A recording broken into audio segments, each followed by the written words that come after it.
Hoje, no nosso terceiro episódio de Amigos Empreendedores, contaremos com uma empresa que encanta uma das maiores cidades do Paraná, com foco principal em linguiças artesanais. A Garcia Fiore foi fundada por 4 amigos, loucos por porco, charcutaria e churrasco, que acreditaram que a vida é curta demais para poder desperdiçá-la com comidas ruins. Como descendentes de italianos e espanhóis, a comida sempre fez parte desse dia a dia. E essas experiências os ensinaram a valorizar cada ingrediente e como era possível transformar cada um deles em algo extraordinário.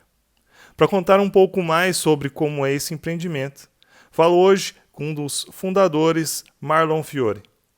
Marlon, muito obrigado por ter aceitado o convite, ter aceitado conversar um pouco do case de empreendedorismo que a Garcia Fiore representa para Maringá inteira e com certeza para outras cidades em volta.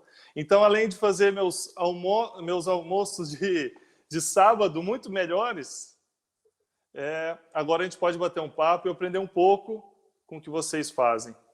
E obrigado por ter aceitado.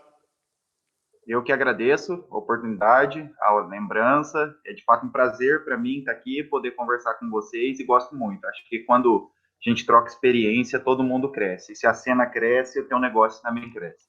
É isso aí. E algo que eu queria destacar, que é a inovação nos produtos de vocês. Porque a gente fica imaginando que eu preciso inovar, preciso criar um produto que seja revolucionário, tem que ser do nada, tem que ser tecnológico. Mas, na verdade, a inovação, que eu acredito é isso, enxergar um produto que já existe, tornar ele muito mais acessível, melhorado, algo que realmente inspire algo novo nas pessoas. Por exemplo, linguiça é algo que antes eu ia no açougue e comprava ou a apimentada ou a normal. E agora, a que eu mais gosto é com maçã e maple. É bem diferente de uma linguiça convencional de açougue. O perfil de sabor, né? Sim, sim. E como que foi isso? Como que foi pegar algo novo, uma inovação e criar isso? Eu não sei se é do nada, mas eu sinceramente não tinha visto algo assim. A Garcia Fiore surgiu assim. Eu sou historiador de formação, Fernando. Então, eu me formei em História, fiz meu mestrado em História e meu doutorado em História. Então, assim, eu venho do LHC, que é o Laboratório de História, Ciências e Ambiente da UEM. Meu orientador foi sempre o Christian, e lá no LHC eles têm uma forma de ver história bem diferente, assim. Eles estudam muito história da alimentação, história da saúde, história das ciências. Meu mestrado foi sobre isso e praticamente todas as pesquisas que eu desenvolvi lá dentro foram sobre isso. E aquilo lá me ensinou a refletir muita coisa, né? Uma escola, eu mantenho contato, publico com eles até hoje, embora não tenha na academia e não tenha pretensão hoje de prestar um concurso público, que assim, a gente vive num mundo onde a gente se esquece, a gente aprende na escola onde as pessoas não comem, onde as pessoas não ficam doentes, onde as pessoas... E lá a gente sempre tentou desmistificar, entender a história dos alimentos. E na minha família, tudo que a gente sempre consumiu, todo motivo para se reunir sempre era em torno de comida. Então, assim, eu cresci, eu era uma criança gorda, gordinha, comilona pra caramba, que adorava churrasco, ia muito pra sítio, matava porco. E logo quando eu estava começando o doutorado, meu irmão jogava bola e ele tinha uma oportunidade de tentar carreira na Alemanha, jogar bola. Meu irmão é muito bom jogador de bola, meu pai também, eu sou o bastardo da família, sou um perna de pau, assim, tamanho, sabe? Mas meu irmão é muito bom. Tem um estilo camisa 10 clássico e até hoje é um peladeiro conhecido aí na cidade. E aquilo Ele lá. tá aí do lado, né? Certeza. Não, hoje eu tô em casa e ele não tá, mas ele é realmente muito bom. O pessoal conhece ele. E quando aquilo lá não deu certo, ele ficou bem desanimado, assim, sabe? Meio que sem perspectiva, é óbvio, né? Quando a gente toma um baque desse, alguma coisa, que você cria uma expectativa muito grande. E ele tinha pedido demissão do emprego dele e falou que queria abrir uma empresa. Que estava meio queria empreender, né? Porque estava cansado de ser funcionário, assim, né? Eram os argumentos dele. E numa conversa de domingo no almoço casa da minha mãe, eu falei, cara, vamos começar a produzir linguiça. Minha mãe na época achou que a gente estava ficando louco, que a gente tinha saído de ser. Ela falou, cara, mas vocês nunca fizeram linguiça? Falei, cara, vamos estudar. Mas isso coincidiu, por exemplo, que eu tinha acabado de voltar do Canadá, que eu fui acompanhar a Fernanda, minha esposa, quando ela fez o sanduíche dela, e foi pouco antes de eu entrar no doutorado, saiu a inscrição, e lá no Canadá, assim, como eu gostava muito de comida, e antes de eu conseguir um emprego, eu passava o dia inteiro andando pelas feiras do produtor, fuçando em tudo, olhando tudo, que eu fiquei maravilhado com a diversidade da... Era uma culinária diferente. E aí eu comecei a comprar linguiça. Eu ia na feira do produtor, eles faziam, e minha esposa falou, cara, mas lá você não come muita linguiça. Eu não comia linguiça porque eu não gostava da linguiça daqui, eu gostava da linguiça que era feita só no sítio. E foi lá que eu tive a oportunidade de provar a linguiça de alimel, a de maçã com xarope Caramba. de maple, que é uma receita bem tradicional. E eu falei, cara, quando a gente voltou e minha ideia foi essa, eu falei, cara, a gente não tem linguiça boa, assim, a nossa tradição de charcutaria é tão bonito e pelo mundo afora você também tem sabores diferentes, mas aqui se fala muito pouco sobre isso. E aí a gente começou e foi assim que surgiu a empresa, fazendo sobre isso. Então hoje lá no nosso leque a gente tem mais desde sabores tradicionais, que são receitas de infância mesmo que a gente fazia, até o que a gente chama GF Sabores do Mundo, né? Que são essas daí. A gente está sempre procurando aperfeiçoar. Adoro também, faz tempo que eu não como. É frango com quiabo. Sim, sim, sim, sim. Essa daí é uma sazonal, né? A gente tenta seguir a lei da natureza mesmo, é quando tem a safra, é quando o produto está bom.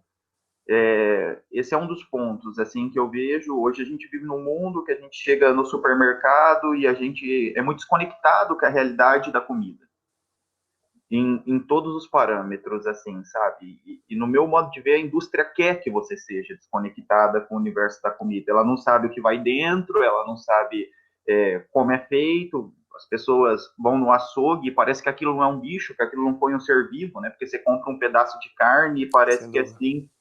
Então lá a gente tenta tratar a comida, olhar e debater mais, fazer as pessoas refletirem sobre comida, né? Esse é um dos nossos pilares, assim, lá, né? Que eu tenho para os meus negócios e para a minha vida, assim, sabe? Com produtos mais naturais, desmistificar o que é flavorizante e fazer as pessoas refletirem. Pode não comprar o meu produto, mas refletirem sobre o que elas comem. E quando a gente se depara com um produto tão diferente, não é fácil à primeira vista a gente fala assim, nossa, eu quero essa. Eu não sabia que eu gostava tanto de maçã e maple. E como que você faz isso? Eu vejo hoje em vários lugares, vários eventos, vocês participando, vocês mostrando isso. E como é no dia a dia mostrar para as pessoas o próprio, essa pegada de vocês, de mostrar o que realmente está presente, que é algo mais saboroso, algo que tem um conteúdo ali, tem uma história por trás, isso já é um estímulo para as pessoas. Como que funciona? Eu acho que gera um estímulo e eu acho que eu vejo como uma tendência sem volta, assim, Fernando. Eu acho que a pandemia acentuou isso, que cada vez mais e as próximas gerações elas começam a se questionar sobre o que elas comem. E ao mesmo tempo, hoje, assim, embora nosso país ainda seja um país de uma desigualdade, de um abismo social tremendo, as pessoas, no geral, a classe média nos últimos anos ganhou muito mais condição de viajar, de poder conhecer outros países, e as pessoas acabam experimentando novos sabores, trazendo e vêm aqui, assim. Claro que no começo sempre tem um estranhamento, né? Porque, assim, quando a Garcia Fiore abriu, a linguiça era simplesmente aquele aperitivo do churrasco, mal feito, barato e Que que era coloca primeiro, né? Que a gente coloca primeiro para dar primeiro, aquela enchida. exatamente, via de regra mal assado, porque as pessoas não sabem preparar linguiça, e eu entendo que com um produto, vamos dizer assim, mais commodity, você não tem muito o que fazer. E, cara, até hoje eu não acho que a gente faz, eu acho que a gente vem fazendo esse trabalho, de mostrar para as pessoas, fazer um produto sem conservante, colocar outros sabores, mostrar um universo de charcutaria, que é uma coisa que tem em todas as culturas, e aqui fica meio restrito aquele universo pequeno do açougue, sabe?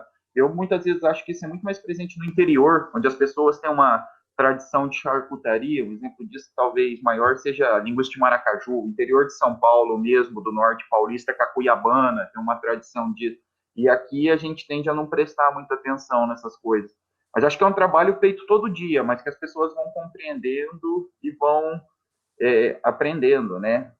Claro, a barreira do preço, né? Porque muitas vezes, assim, a gente ainda tem um problema. No último ano, a gente teve um problema maior, com uma alta da carne de porco monstruosa.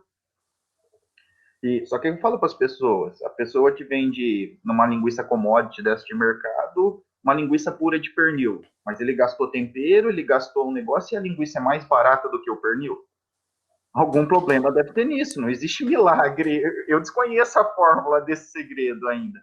Mas aos poucos as pessoas vão compreendendo, vão entendendo e vão refletindo, né, sobre isso.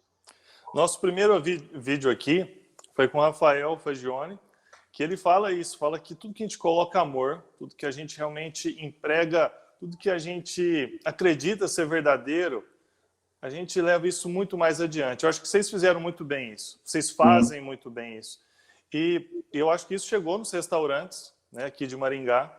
Então a gente vai no restaurante, além de ter em casa, você tem lá uma preparada Sim. também. E como que foi? Como que é lidar num momento de crise como esse, que eu imagino que a demanda pelos produtos de vocês devia ser gigante. E agora a gente vê que eles não estão podendo trabalhar no horário que eram antes. Como que vocês conseguem lidar com isso? Como vocês gerenciam isso?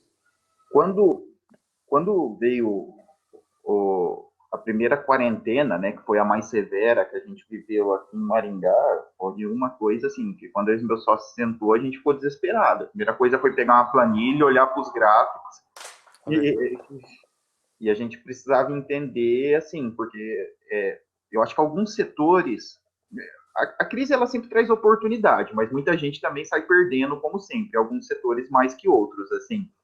E eu acho que no caso da pandemia, o setor de restaurante e hotelaria são alguns dos que foram mais afetados, assim, né? Você pega os dados aí sobre a estimativa do BAC para esse setor de alimentação é terrível.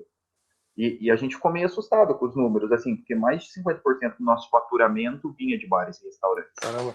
E para a gente foi uma coisa que, assim, a gente acompanhava e a gente falou, tá, como foi? Como vai ser isso? E a gente estabeleceu uma meta. A meta agora é sobreviver e pagar as contas, fazer as coisas de um jeito, porque assim, a gente precisava se preparar para um futuro que a gente não sabe como vai ser e ainda de fato tudo isso ainda é um grande enigma, né? A gente não sabe, infelizmente, o que a gente escuta é que muitos bares fechando, muitos restaurantes fechando, muitas pessoas dificuldade tremenda, mas ao mesmo tempo abriu uma via para a gente conversar mais com o consumidor direto, né? Porque as pessoas ficaram em casa, a gente conhece muita gente que passou a cozinhar, porque talvez pedir delivery todo dia ou sair para comer, receber, e isso daí abriu um leque assim, de venda muito grande para a gente na loja, através de kit, através de linguiça, de fazer os sabores. Então foi até certo ponto uma forma de contornar essa lacuna, né, que foi deixado aí pela pandemia na questão de bares e restaurantes, assim. Eu acho que o desafio de um empreendedor é enxergar o que está acontecendo e ter soluções, né? Quanto mais a gente resolve problemas, mais a gente consegue crescer. E essa questão do kit, acho que foi uma tremenda uma oportunidade que, sinceramente, eu sempre fazia num churrasco, na churrasqueira, no almoço de sábado, no almoço de domingo, e nunca durante a semana, porque tinha que acender a churrasqueira. E os kits que vocês vêm montando permitem isso. Sim. O hot dog, a última que eu pude fazer, o hot dog eu fiz assado, esse outro eu fiz na frigideira, que tinha o molhinho chimichurri, Sim. o repolho, e esse sanduíche veio com aquele pão fermentado, pão fermentado naturalmente Sim. espetacular. Fiz uma propaganda, trouxe um amigo de longe para vir comer. Eu falei assim, ó, você vai comer algo que eu vou preparar. Isso que vocês fizeram é algo que depois eu vou lembrar. No dia eu vou querer falar, nossa, eu vou comprar e eu mesmo vou fazer. Então vocês enxergaram isso. E como que vocês enxergam isso? Assim, vocês conversam com os clientes? Como vocês desenvolvem isso? É, geralmente, assim, geralmente eu passo muito tempo na GF, né? Hoje eu trabalho na GF, pouco tempo que eu tenho, principalmente com a pandemia, eu passo dentro da minha casa e eu gosto muito de ler, assim, sabe? Eu passo boa parte do meu tempo lendo, assim.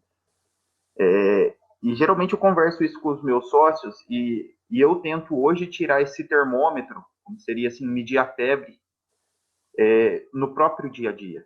Então, você vai vendo a aceitação, aí a gente fala, pô, isso daqui deu certo, isso daqui deu errado, ou isso daqui... Então, quando a gente lança alguma campanha dessa, que é algo que a gente pretende fazer mensal, a gente já tem mais ou menos um norte baseado no próprio feedback que a gente tem na loja. Porque, assim, o que a gente vê lá, né, que é um dos pilares que estrutura a GF? Qualidade. Qualidade não é diferencial para ninguém. Isso é o mínimo que você pode entregar para o seu cliente. É o mínimo. Entendeu? Então, o nosso negócio hoje não é só... Porque, assim, eu vejo que qualidade é o mínimo que você entrega. Eu me sinto a obrigação de entregar qualidade, não colocar a qualidade como um diferencial. Se eu vou num lugar que o cara tem orgulho de entregar qualidade, é o mínimo que você está me entregando. Afinal, eu estou pagando por isso e eu espero ter um retorno bom por isso. Então, boa parte dessas iniciativas, elas pensam em tentar levar e incluir o cliente num outro universo que vai muito além da qualidade, mas da rede. Quem fez o pão foi o André. O André é um panificador assim, excepcional, um cara talentoso, então eu vou trazer esse cara para dentro da minha empresa, agora vai ter mais linhas de pão de torresmo com ele, pão com calabresa e queijo, então a gente vai tentando juntar produtores locais, esses produtores pequenos, para seguir adiante, assim, sabe, dentro desse universo do próprio feedback, das coisas que vão dando certo, as coisas que vão dando errado, e sempre além só do produto, né? Uma das nossas coisas que a gente pensa muito, assim, e a gente quer pôr em prática é justamente isso que você falou.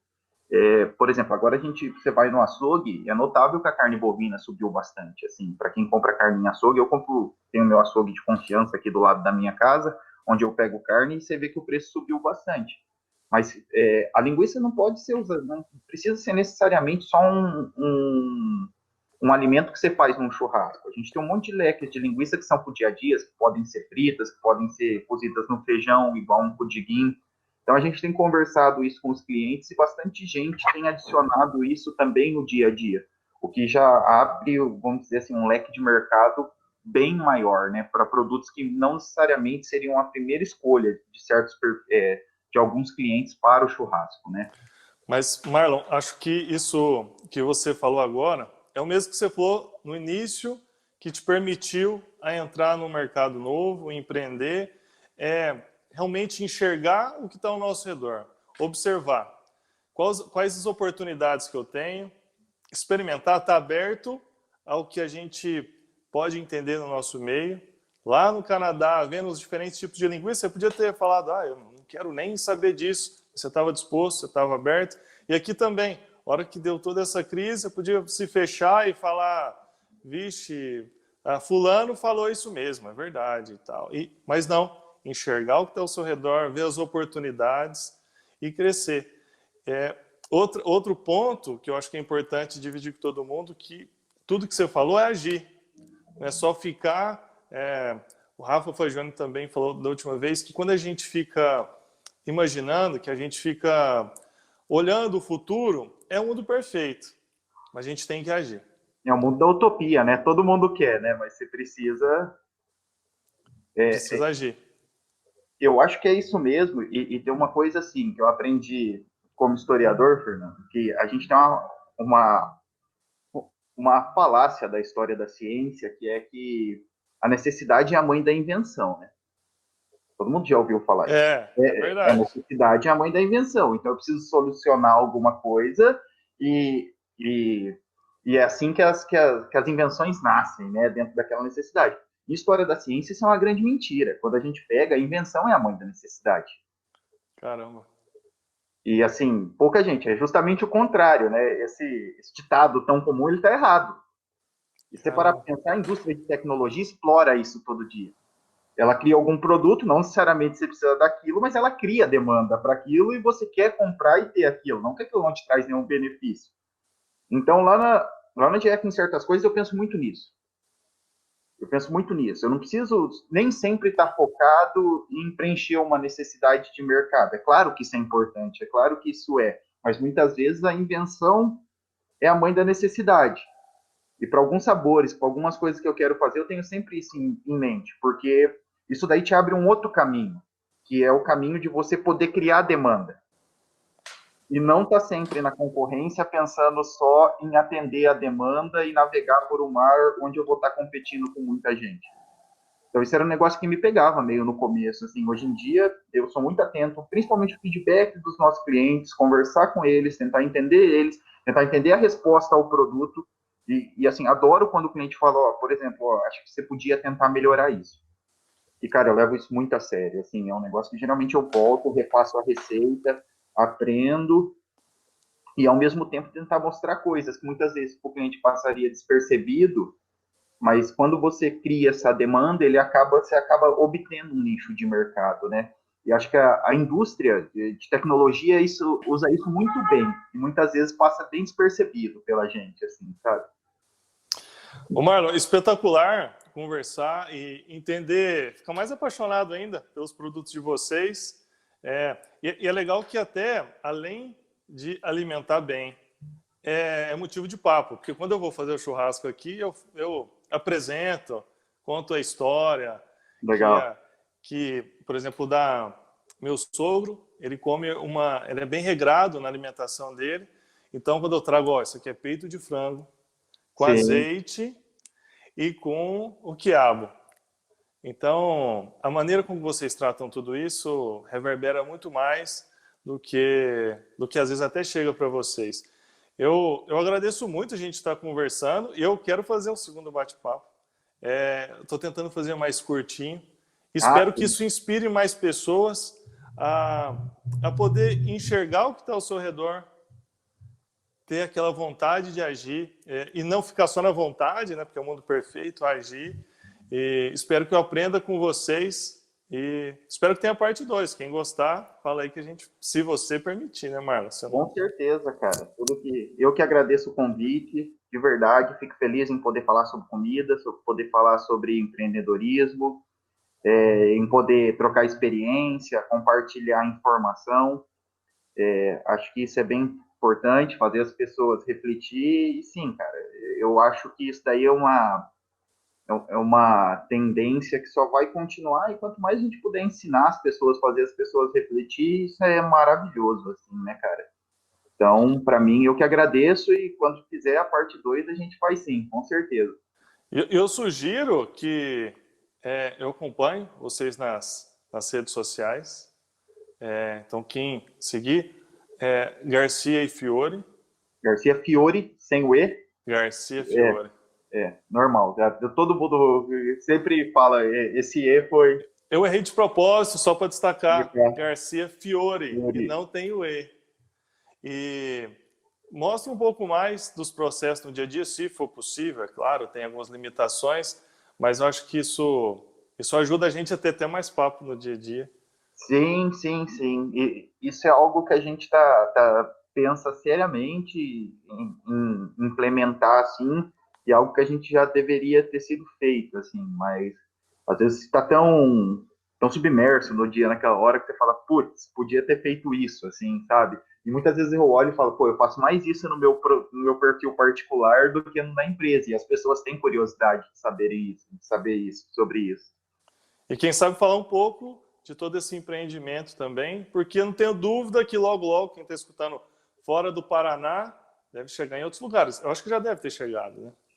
A gente ainda tem uma limitação hoje, Fernando, que é o nosso selo municipal, né? Infelizmente, a legislação para isso, ela é um tanto estranha, vamos dizer assim, mas é como sempre foi. Eu tenho um produto que eu vendo em Maringá, mas eu não posso vender em Sarandi. Caramba! Porque existem 3 níveis de registro, basicamente, né? Se a gente pensar que é o municipal, o estadual e o federal. Via de regra, as demandas, para você chegar no federal, o nível de exigência do teu aparato estrutural aumenta bastante, porque daí é outro sistema. Você tem discussões para tornar o produto artesanal igual ao nosso passível de ser comercializado a nível nacional, que seria o selo arte, mas como sempre, né, a burocracia do nosso país é algo que a gente herdou dos portugueses, isso daí a gente não conseguiu dissipar muito bem, continua lenta, tal como era no período colonial, né? E agora você também tem, a gente talvez tenha uma oportunidade de adaptar algumas coisas na fábrica para vender para o Paraná. Mas a gente pensa em modelos de negócio assim, mas a gente pensa muito seria franquear. Que legal. Franquear, a gente acha que esse é o melhor caminho, assim, pelo que a gente, porque daí você conseguiria estabelecer uma rede, né, e dar suporte para esses produtores mais do que simplesmente vender o produto, deixar o cara pôr lá na prateleira e não ter feedback nenhum, né, não ter resposta nenhuma. Então, por enquanto, quem segue a gente, quem está escutando, na plataforma que for, saiba que a gente está tratando de um produto extremamente exclusivo, hein? Quem tiver afim, acho que vem aqui em Maringá, adquire, compra, e em breve vai estar em vários lugares. Espero que sim. A Quando gente for também. viajar, chegar no restaurante, eu quero pedir, ó, dá uma linguiça Garcia Fiore. Exatamente.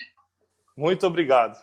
Fernandeira, eu que agradeço, cara. Tudo de bom para vocês, sucesso aí. Espero que isso daí possa inspirar pessoas. Parabéns pelo trabalho e precisando, pode contar com a gente, cara. A gente mora pertinho, pode deixar que eu vou sempre aí. Fechou, então. Até mais. Muito obrigado, viu? Eu que agradeço, de verdade. Abração. Valeu. Um abraço. Tchau, tchau. Tchau, tchau. E para quem gostou de falar um pouco mais sobre churrasco, no próximo episódio a gente vai ter mais empreendedores falando sobre isso. Aguardem!